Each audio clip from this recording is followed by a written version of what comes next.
حضرت عمر بن خطاب رضی اللہ تعالیٰ عنہ کا تذکرہ اس وقت اس لیے کر رہا ہوں کہ عمر بن خطاب رضی اللہ تعالیٰ عنہ کی شہادت یکم محرم الحرام کو ہے. یکم محرم الحرام کو ان کی شہادت واقع ہوئی.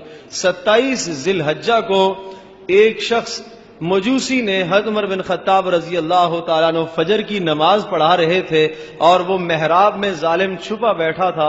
اس نے خنجر سے پے در پہ وار کیے اور حضرت عمر رضی اللہ تعالیٰ عنہ بے ہوش ہو کر گر پڑے.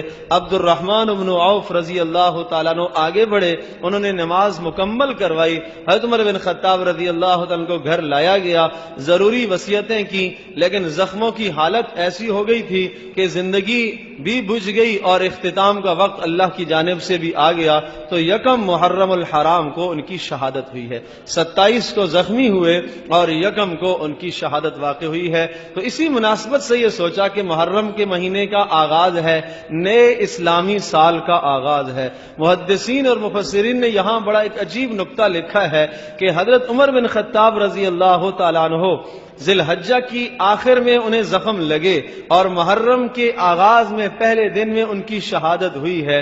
اور یہ واقعہ شاید آپ نے سنا ہوگا, جس کا تذکرہ ابھی میں آگے کروں گا, کہ حضرت عمر بن خطاب رضی اللہ تعالیٰ عنہ نے سن کا اجرا حضرت عمر بن خطاب رضی اللہ تعالیٰ نے جاری فرمایا تھا. تاریخ اور سن کا اجرا حضرت عمر نے جاری فرمایا تھا.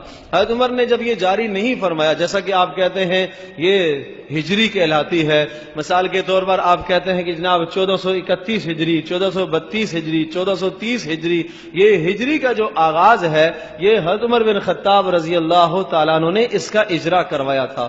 تو اشارہ اس بات کی طرف ہے کہ حضرت عمر وہ آدمی ہیں کہ سال کا اختتام بھی کروایا اور پھر نئے سال کا آغاز بھی کروایا, اس لیے کہ ذی الحجہ کے آخر میں, ذی الحجہ اسلامی سال کا آخری مہینہ شمار کیا جاتا ہے, محرم اسلامی سال کا پہلا مہینہ شمار کیا جاتا ہے. تو آخر میں زخم لگا, ذی الحجہ کے آخر میں, سال کے آخر میں زخم لگا اور نئے سال کے آغاز میں شہادت ہوئی. تو گویا کہ اختتام بھی کروا دیا اور آغاز بھی کروا دیا. میرے عزیز دوستوں اور بزرگوں, آپ نے کبھی دیکھا ہوگا ایک دائرہ جب آپ کھینچتے ہیں تو اس دائرے کا جہاں اختتام ہوتا ہے وہاں ہی سے اس کا آغاز بھی ہوتا ہے. اس کا مبدا, اس کا منتہا, اس کے آغاز کی جگہ, اس کے انتہا کی جگہ ایک ہی ہوا کرتی ہے. تو عمر بن خطاب رضی اللہ تعالیٰ عنہ آغاز بھی کروا رہے ہیں, انتہا بھی کروا رہے ہیں. تو گویا کہ پورا اسلام اس دائرے کے اندر ہے, پورا مذہب اس دائرے کے اندر ہے کہ جو آدمی حضرت عمر بن خطاب رضی اللہ تعالیٰ عنہ سے محبت رکھے گا